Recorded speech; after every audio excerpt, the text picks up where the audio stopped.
Hello all, welcome back to daily current affairs classes. ఈరోజు మనం 14th October యొక్క entire current అఫైర్స్ను discuss చేద్దాం. ఈ పీడిఎఫ్ను బోత్ ఇంగ్లీష్ అండ్ తెలుగు మీడియాలో వీడియో కింద డిస్క్రిప్షన్లో యాప్ లింక్ ఇవ్వడం జరిగింది. ఈ యాప్లో డైలీ కరెంట్ అఫైర్స్ పీడిఎఫ్ను బోత్ ఇంగ్లీష్ అండ్ తెలుగు మీడియాలో అప్లోడ్ చేయడం జరుగుతుంది. వీటితో పాటుగా మనము డైలీ కరెంట్ అఫైర్స్ను డిస్కస్ చేస్తున్న ఈ అంశాలపై 10 మోడల్ బిట్స్ను కూడా ఇవ్వడం జరుగుతుంది. వీటన్నిటినీ కూడా ఫ్రీగానే యాప్లో ప్రొవైడ్ చేయడం జరుగుతుంది. నెక్స్ట్ ఎఫ్బిఓ మరియు ఏబిఓ రిలేటెడ్గా మెయిన్స్ క్వాలిఫైయింగ్ పేపర్ అయిన ఎస్ఏకు ఒక ప్రోగ్రామ్ను లాంచ్ చేయడం జరిగింది. ఈ ఎస్ఏ ఎగ్జామ్కి రిలేటెడ్గా ఒక ప్రోగ్రామ్ను లాంచ్ చేయడం జరిగింది. ఈ ప్రోగ్రాంలో మనము 30కి పైగా మోడల్ ఎస్ఏ ఆన్సర్స్ని ఇవ్వడం జరుగుతుంది. ఓకే, మోడల్ ఎస్ఏ ఆన్సర్స్ను ఇవ్వడం జరుగుతుంది. వీటితో పాటుగా ఈ మోడల్ ఎస్ఏ ఆన్సర్కు వీడియో రూపంలో ఎక్స్ప్లెనేషన్ ఇవ్వడం జరుగుతుంది. మరియు వీక్లీగా కూడా ఒక టెస్ట్ను కండక్ట్ చేసి ఆ టెస్ట్ని డిజిటల్లో ఎవాల్యూట్ చేయడం జరుగుతుంది. ఓకే, వీక్లీగా కూడా ఈ ఎస్ఏలో ఒక టెస్ట్ని కండక్ట్ చేయడం జరుగుతుంది. ఈ టెస్ట్పై డిజిటల్లీ కూడా ఎవాల్యూట్ చేసి వాటిపై రివ్యూని ఇవ్వడం జరుగుతుంది. ఈరోజు కరెంట్ అఫైర్స్ను డిస్కస్ చేసే ముందుగా రెగ్యులర్గా మనం డిస్కస్ చేసే విధంగా ఎస్టర్డే కరెంట్ అఫైర్స్ను క్విక్గా రివిజన్ చేసుకుందాం. నిన్నటి కరెంట్ అఫైర్స్లో మనం మైత్రి 2 స్టేషన్ను డిస్కస్ చేయడం జరిగింది.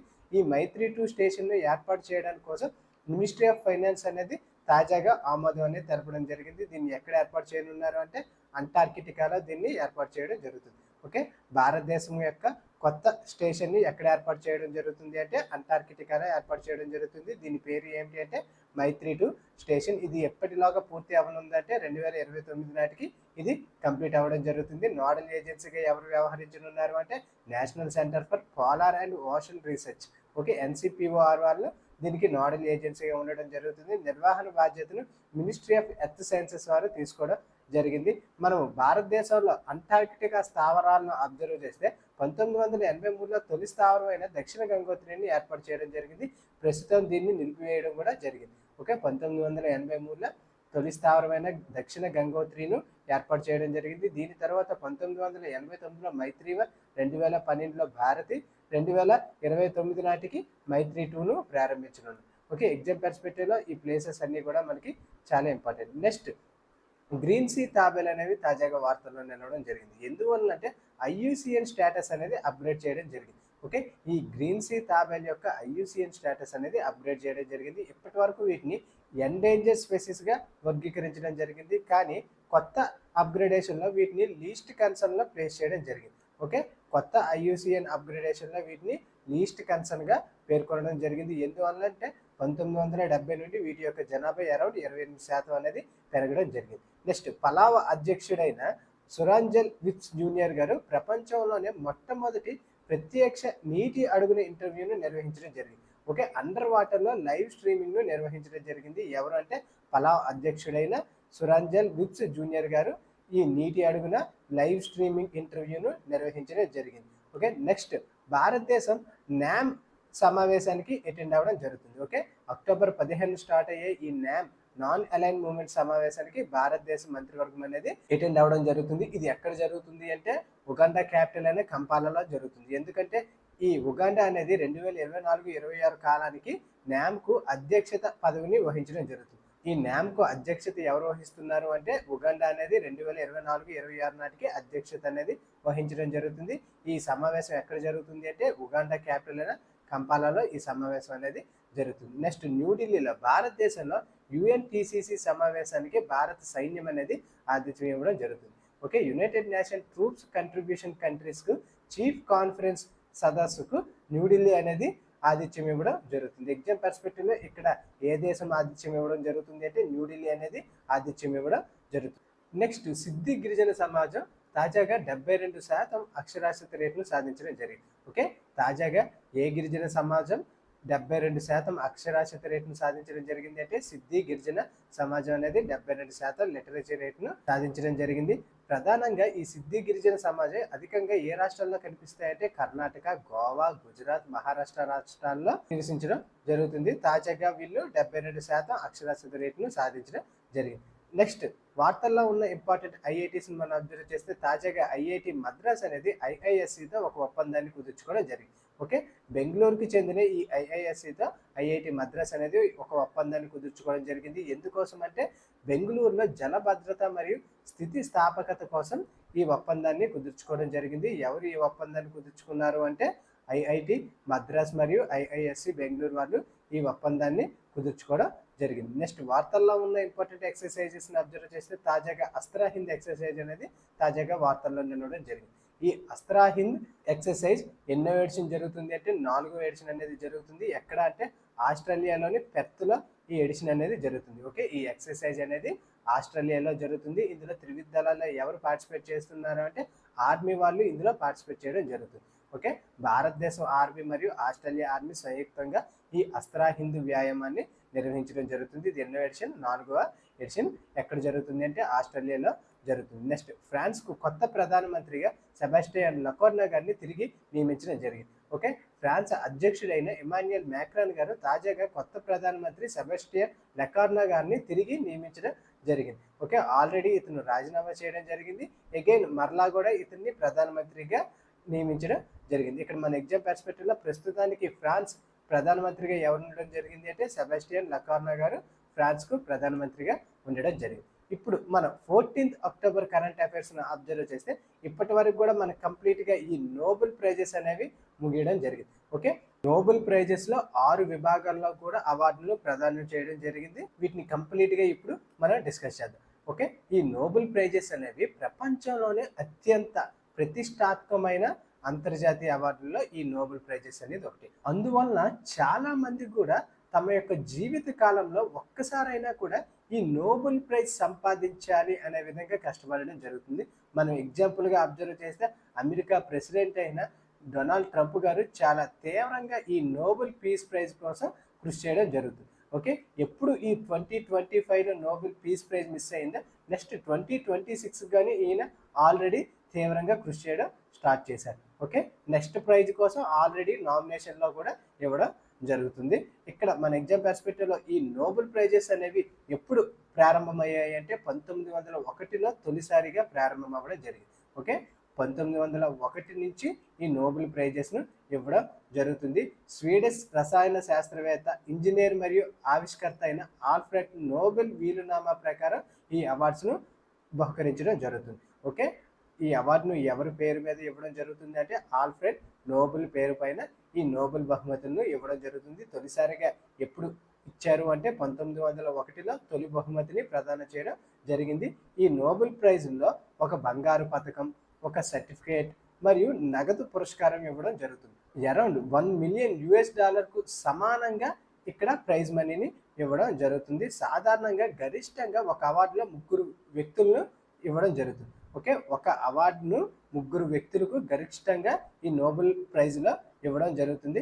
కానీ శాంతి బహుమతి విషయంలో మాత్రం ఏదైనా సంస్థ కానీ సింగిల్ పర్సన్కి మాత్రమే ఇవ్వడం జరుగుతుంది. ఓకే, ఇక్కడ శాంతి బహుమతిలో మాత్రం సింగిల్ పర్సన్కి కానీ ఏదైనా సింగిల్ ఇన్స్టిట్యూషన్కి కానీ ఇవ్వడం జరుగుతుంది. ఇక్కడ మనం నోబెల్ బహుమతి వర్గాలను మనం అబ్జర్వ్ చేస్తే ఈ నోబెల్ బహుమతి అనేది 6 కేటగిరీల్లో ఇవ్వడం జరుగుతుంది. కానీ మనకి ఈ నోబెల్ బహుమతి స్టార్టింగ్ స్టేజ్లో కేవలం 5 వర్గాల్లో మాత్రమే ఇవ్వడం జరిగింది. ఓకే, 5 రంగాల్లోనే వీటిని ఇవ్వడం జరిగింది. అది భౌతిక రంగం, రసాయన శాస్త్రం, వైద్యం, సాహిత్యం, శాంతి. స్టార్టింగ్లో ఈ 5 రంగాల్లోనే నోబెల్ ప్రైజ్ని ఇవ్వడం జరిగింది. కానీ 1968లో ఎకానమీస్ని కూడా చేర్చడం జరిగింది. ఓకే, ఎకనామిక్స్ని కూడా 1968లో చేర్చడం జరిగింది. ఇప్పుడు ఈ నోబెల్ ప్రైజ్లో టోటల్గా 6 రంగాల్లో ఈ బహుమతుల్ని ఇవ్వడం జరుగుతుంది. మన పర్టికులర్గా ఈ 2025లో ఈ నోబెల్ ప్రైజెస్ను గెలుచుకున్న పర్సన్స్ని ఇక్కడ మనం అబ్జర్వ్ చేస్తే ఫస్ట్ హెల్త్లో మనకి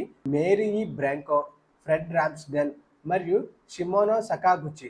రోగ నిరోధక శక్తిపై ఇతను చేసిన విశేష కృషికి గాను వీళ్ళ ముగ్గురికి ఈ ప్రైజ్ను ఇవ్వడం జరిగింది. ఓకే, ఈ వైద్యంలో ఎవరెవరికి నోబెల్ ప్రైజ్ అందడం జరిగింది అంటే Mary Brunkow, Fred Ramsdell, Shimon Sakaguchi. వీళ్ళ ముగ్గురికి కూడా వైద్యంలో ఇక్కడ నోబెల్ ప్రైజ్ రావడం జరిగింది. అదే భౌతిక శాస్త్రంలో జాన్ క్లార్క్, మిచెల్ హెచ్ డోవరెట్ మరియు జాన్ ఎం మార్టినిస్. వీళ్ళ ముగ్గురికి ఇక్కడ భౌతిక శాస్త్రంలో అవార్డును రావడం జరిగింది. మన ఎగ్జామ్ పర్స్పెక్టివ్లో ఈ నేమ్స్ కాంప్లికేటెడ్ ఉన్నా కూడా ఈ నోబెల్ ప్రైజెస్ రిలేటెడ్గా ఖచ్చితంగా కూడా బిట్ అడిగే ఛాన్స్ అనేది ఉండడం జరుగుతుంది. నెక్స్ట్ రసాయన శాస్త్రంలో మనం అబ్జర్వ్ చేస్తే సుసుము కిటిగావా, రీచర్డ్స్ రాబ్సన్ మరియు వమర్ యాగి వీళ్ళ ముగ్గురికి కూడా రసాయన శాస్త్రంలో అవార్డును ఇవ్వడం జరిగింది. అదే సాహిత్యం లిటరేచర్లో అయితే ఇక్కడ చాలా కాంప్లికేటెడ్ నేమ్ ఇది, లాస్జలో క్రాస్టో హార్కై గారికి ఈ సాహిత్యంలో ఇక్కడ నోబెల్ ప్రైజ్ అనేది రావడం జరిగింది. అదే శాంతి పీస్ ప్రైజ్లో మనకి మరియా కొరీనా మచాడో, వెనిజులాకి చెందిన మరియా కొరీనా మచాడో గారికి ఈ నోబెల్ పీస్ ప్రైజ్ అనేది రావడం జరిగింది. అదే ఎకనామిక్స్ ఆర్థిక శాస్త్రంలో అయితే జోయిల్ మోకిర్, ఫిలిప్ అగియోస్ మరియు పీటర్ హోవిట్ వీళ్ళ ముగ్గురికి కూడా ఎకనామిక్స్లో నోబెల్ ప్రైజ్ అనేది రావడం జరిగింది. మనకి వివిధ రంగాల్లో ఎవరెవరికి వచ్చిందని మనకి మ్యాచ్ ది ఫాలోయింగ్స్లో కానీ డైరెక్ట్గా కూడా అడిగే ఛాన్స్ అనేది ఉంటుంది. ఎందుకంటే ఒక అవార్డు అనేది ఇక్కడ మ్యాక్సిమం ముగ్గురికి ఇవ్వడం జరిగింది. అందువల్ల మన ఎగ్జామ్ పర్స్పెక్టివ్లో ఏ అవార్డులో ఏ పేరుకి ఇచ్చారనేది మనకి చాలా ఇంపార్టెంట్. నెక్స్ట్ మనకి ఎన్వైర్న్మెంట్ రిలేటెడ్గా ఉన్న ఇంపార్టెంట్ అంశాన్ని అబ్జర్వ్ చేస్తే తాజాగా ఇండియన్ వోల్ఫ్స్ అనేవి వార్తల్లో నిలవడం జరిగింది. ఓకే, క్యానిస్ లూపస్ ప్యాలిపిస్గా పిలిచే ఈ ఇండియన్ వోల్ఫ్స్ అనేవి తాజాగా international union for conservation of nature వీటిని ఒక సంభావ్య విభిన్న జాతి అంటే పొటెన్షియల్లీ డిస్టింక్ట్ స్పెసీస్గా అంచనా వేయడం జరిగింది. ఓకే, వీటిని ఒక యునిక్ స్పెసీస్గా అంచనా వేయడం జరిగింది. ఈ ఇండియన్ వోల్ఫ్స్ అనేవి సాధారణంగా రెగ్యులర్ వోల్ఫ్స్ కాదు, ఇవి ఒక యునిక్ వోల్ఫ్గా ఐయుసిఎన్ అనేది అంచనా వేయడం జరిగింది. ఇప్పటి వరకు ఐయుసిఎన్ అనేది 7 జాతులను ఇలా పొటెన్షియల్లీ డిస్టింక్ట్ స్పెసెస్గా వర్గీకరించడం జరిగింది. తాజాగా మన ఇండియన్ జాతి అయిన ఇండియన్ వోల్ఫ్ను 8వ జాతిగా వర్గీకరించడం జరిగింది. ఓకే, తాజాగా మన ఇండియన్ వోల్ఫ్స్ చేరడంతో టోటల్గా ఐయుసిఎన్ అనేది 8 వాటిని ఇవి పొటెన్షియల్లీ డిస్టింక్ట్ స్పెసీస్గా పేర్కొనడం జరిగింది. ఇక్కడ మన ఎగ్జామ్ పర్స్పెక్టివ్లో ముఖ్యంగా మనకి రానున్న ఈ ఎఫ్బిఓ మరియు ఏబిఓ ఎగ్జామ్లో మనకి ఎన్వైర్న్మెంట్ రిలేటెడ్గా ఉన్న ప్రతి అంశం కూడా చాలా ఇంపార్టెంట్. అందులో ఈ స్పెసీస్ కూడా మనకి చాలా ఇంపార్టెంట్. ఓకే, ఐయుసిఎన్ తాజాగా ఏ ఇండియన్ వాటిని ఈ స్వతంత్ర డిస్టింక్ట్ స్పెసీస్గా పేర్కొనడం జరిగింది అంటే ఇండియన్ వోల్ఫ్స్. ఓకే, పర్టికులర్గా ఇండియన్ వోల్ఫ్స్ను ఇక్కడ పొటెన్షియల్లీ డిస్టింక్ట్ స్పెసీస్గా పేర్కొనడం జరిగింది. ఇక్కడ దీని యొక్క హ్యాబిటేట్ ఆవాసాన్ని మనం అబ్జర్వ్ చేస్తే ప్రధానంగా భారతదేశంలో ఇవి సెమీ ఎరిడ్ గ్రాస్లాండ్, ముళ్ళ అడవులు, పదులు మరియు శుష్క ప్రాంతాల్లో వీటిని గుర్తించడం జరిగింది. భారతదేశంతో పాటు వీటిని పాకిస్తాన్లో కూడా కొన్ని ప్రాంతాల్లో ఈ ఇండియన్ వోల్ఫ్స్ను గుర్తించడం జరిగింది. ఓకే, వీటిని అధికంగా భారతదేశంలోనే గుర్తించడం జరిగింది.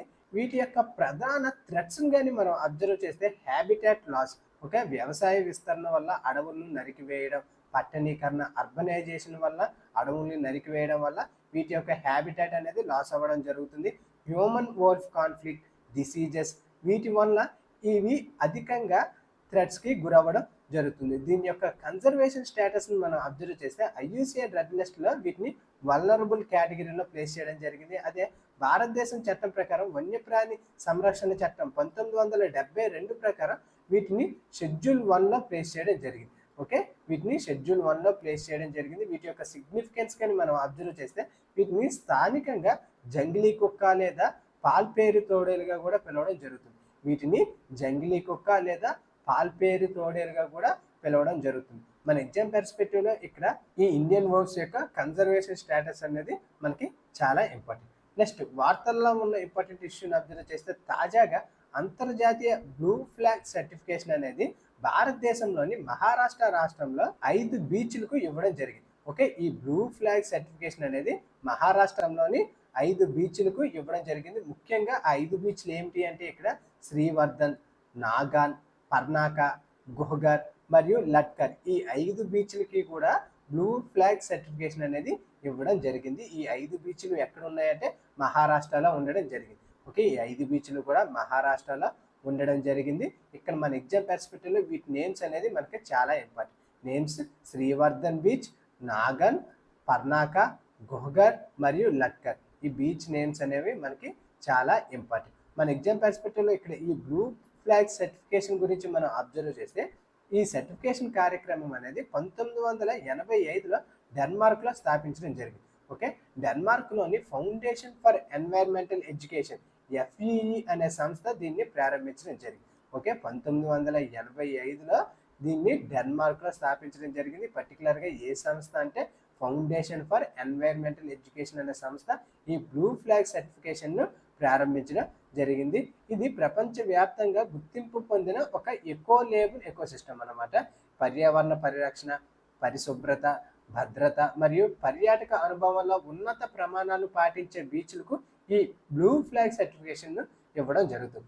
ఏ బీచ్లు అయితే వీటిని పాటిస్తాయో ఆ బీచ్లకు బ్లూ ఫ్లాగ్ సర్టిఫికేషన్ అనేది ఇవ్వడం జరుగుతుంది. ఇందులో క్రైటీరియాగా ముఖ్యంగా 33 అంతర్జాతీయ ప్రమాణాలను తీసుకోవడం జరిగింది. ఓకే, ఒక బీచ్ను బ్లూ ఫ్లాగ్ సర్టిఫికేషన్గా గుర్తించాలంటే ఆ బీచ్ 33 అంతర్జాతీయ ప్రమాణాలను కంప్లీట్ చేయాలి. ఎగ్జాంపుల్గా మనం అబ్జర్వ్ చేస్తే cleanliness, aesthetic appeal, water quality, safety services, environmental education and awareness, environmental management, accessibility and amenities, stake holder engagement, ఇటువంటి 33 ప్రమాణాలను ఒక బీచ్ అనేది కంప్లీట్ చేయాలి. అప్పుడు ఏ బీచ్ అయితే ఈ ప్రమాణాలను కంప్లీట్ చేస్తాయో ఆ బీచ్కు ఈ బ్లూ ఫ్లాగ్ సర్టిఫికేషన్ అనేది ఇవ్వడం జరుగుతుంది. వన్స్ ఈ బీచ్కి కానీ బ్లూ ఫ్లాగ్ సర్టిఫికేషన్ వచ్చినట్టయితే ఇంటర్నేషనల్ లెవెల్లో గుర్తింపు పొందడం జరుగుతుంది మరియు టూరిజం అనేది బాగా పెరగడం జరుగుతుంది. ఓకే, ఒక బీచ్కి కానీ బ్లూ ఫ్లాగ్ సర్టిఫికేషన్ వచ్చినట్లయితే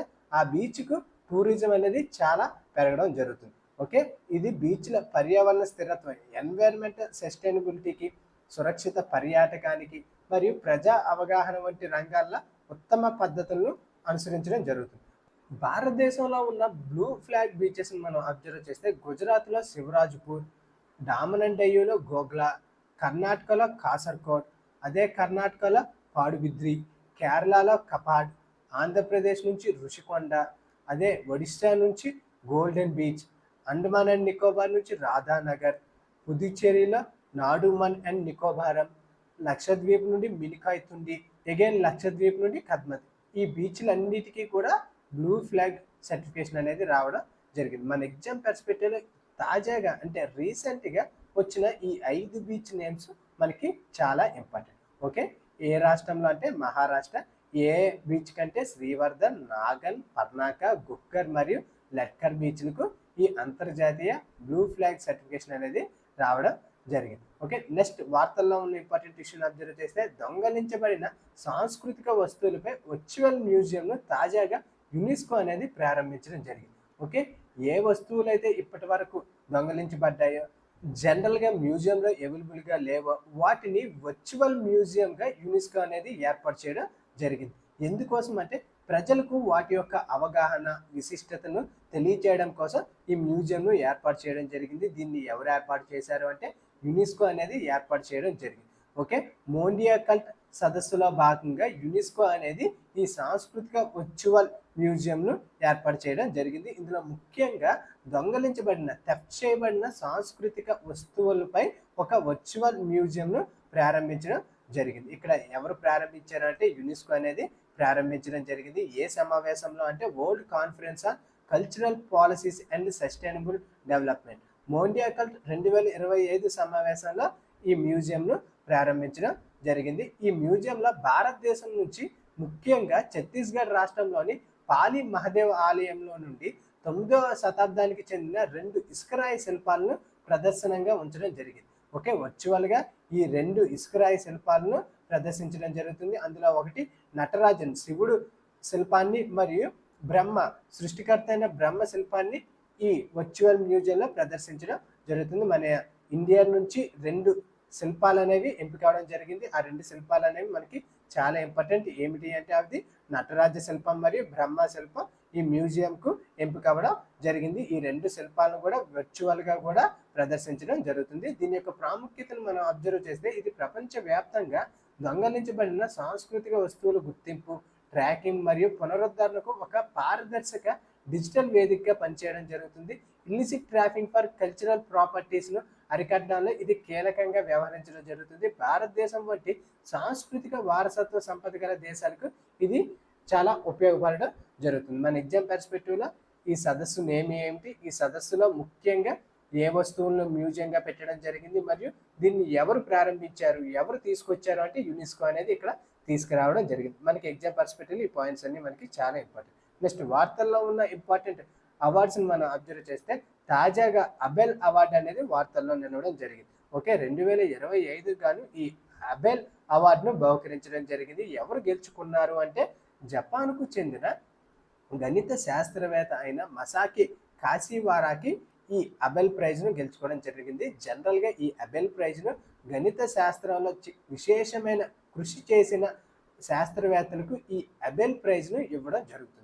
ఓకే, గణిత శాస్త్రంలో విశేషమైన కృషి చేసిన శాస్త్రవేత్తలకు ఈ అబెల్ ప్రైజ్ అనేది ఇవ్వడం జరుగుతుంది. తాజాగా ఈ అబెల్ ప్రైజ్ను ఎవరు గెలుచుకున్నారు అంటే జపాన్కు చెందిన మసాకి కాశీవారాకి ఈ అవార్డును గెలుచుకోవడం జరిగింది. ఇతను రిప్రజెంటేషన్ థియరీలో చేసిన విశేషమైన కృషికి గాను ఈ అబెల్ ప్రైజ్ను గెలుచుకోవడం జరిగింది. దీన్ని ఏ సంస్థ బహుకరించడం జరుగుతుంది అంటే దీన్ని కూడా Norwegian academy of sciences and letters వారు దీన్ని బహుకరించడం జరుగుతుంది. ఓకే, నార్వే ప్రభుత్వం ఈ అవార్డును ఇవ్వడం జరుగుతుంది. ఓకే, నోబెల్ ప్రైజెస్ ఇచ్చే సంస్థే వీటిని కూడా ఇవ్వడం జరుగుతుంది. గణిత శాస్త్రంలో నోబెల్ ప్రైజ్కు ఈ అబెల్ ప్రైజ్ అనేది సమానం. ఓకే, గణిత శాస్త్రంలో నోబెల్ ప్రైజ్కు ఈ అబెల్ ప్రైజ్ అనేది సమానంగా ఉండడం జరుగుతుంది.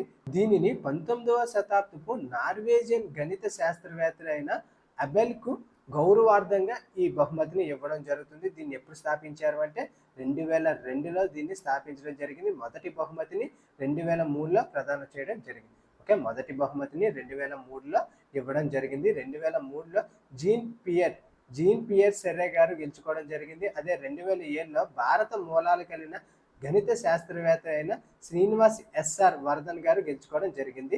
ఓకే, శ్రీనివాస్ ఎస్ఆర్ వర్ధన్ గారు 2007లో గెలుచుకోవడం జరిగింది. 2025 గాను జపాన్కు చెందిన మసాకి కాశీవారాకి గెలుచుకోవడం జరిగింది. నెక్స్ట్ వార్తల్లో ఉన్న ఇంకొక ఇంపార్టెంట్ అవార్డ్స్ని అబ్జర్వ్ చేస్తే తాజాగా కెంటన్ ఆర్ మిల్లర్ అవార్డ్స్ అనేవి బహుకరించడం జరిగింది. భారతదేశానికి చెందిన కాజీరంగా నేషనల్ పార్క్ డైరెక్టర్కు ఈ కెంటన్ ఆర్ మిల్లర్ అవార్డును ఇవ్వడం జరిగింది. ఓకే, ఏ డైరెక్టర్ కంటే పర్టికులర్గా కాజీరంగా నేషనల్ పార్క్ డైరెక్టర్కు ఈ కెంటన్ ఆర్ మిల్లర్ అవార్డును ఇవ్వడం జరిగింది. భారతదేశం నుంచి మొట్టమొదటిసారిగా ఈ అవార్డును గెలుచుకోవడం జరిగింది. ఓకే, ఈ కాజీరంగా నేషనల్ పార్క్ డైరెక్టర్ ఈ కెంటన్ ఆర్ మిల్లర్ అవార్డును గెలుచుకోవడం జరిగింది.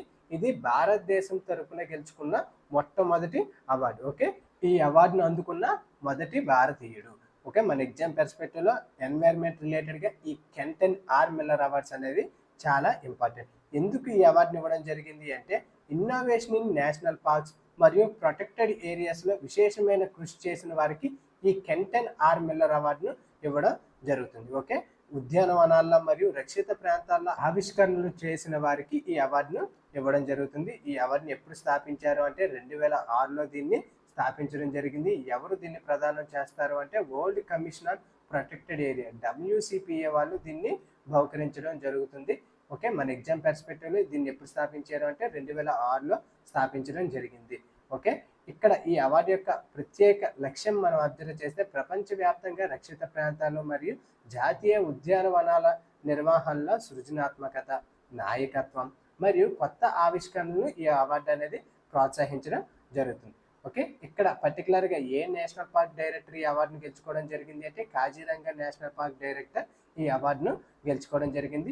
ఈ అవార్డుకు కెంటన్ ఆర్ మిల్లర్ అనే ఎందుకు పేరు పెట్టడం జరిగింది అంటే ఇతను ప్రపంచవ్యాప్తంగా సహజ వనరుల నిర్వహణ మరియు రక్షిత ప్రాంతాల ప్రణాళిక రంగంలో ఇతను నిపుణుడు. అందువల్ల ఇతనికి గుర్తుగా ఈ అవార్డులను ఇక్కడ బహుకరించడం జరుగుతుంది. నెక్స్ట్ వార్తల్లో ఉన్న ఇంపార్టెంట్ ఎగ్జిబిషన్స్ మనం అబ్జర్వ్ చేస్తే తాజాగా 45వ ఎగ్జిబిషన్ అనేది వార్తల్లో నిలవడం జరిగింది. ఓకే, 45వ Gulf information technology exhibition GITEX global exhibition అనేది నిర్వహించడం జరిగింది. ఎక్కడ అంటే దీన్ని దుబాయ్లో నిర్వహించడం జరుగుతుంది. ఎన్నో సదస్సు అంటే ఇది 45వ సదస్సు.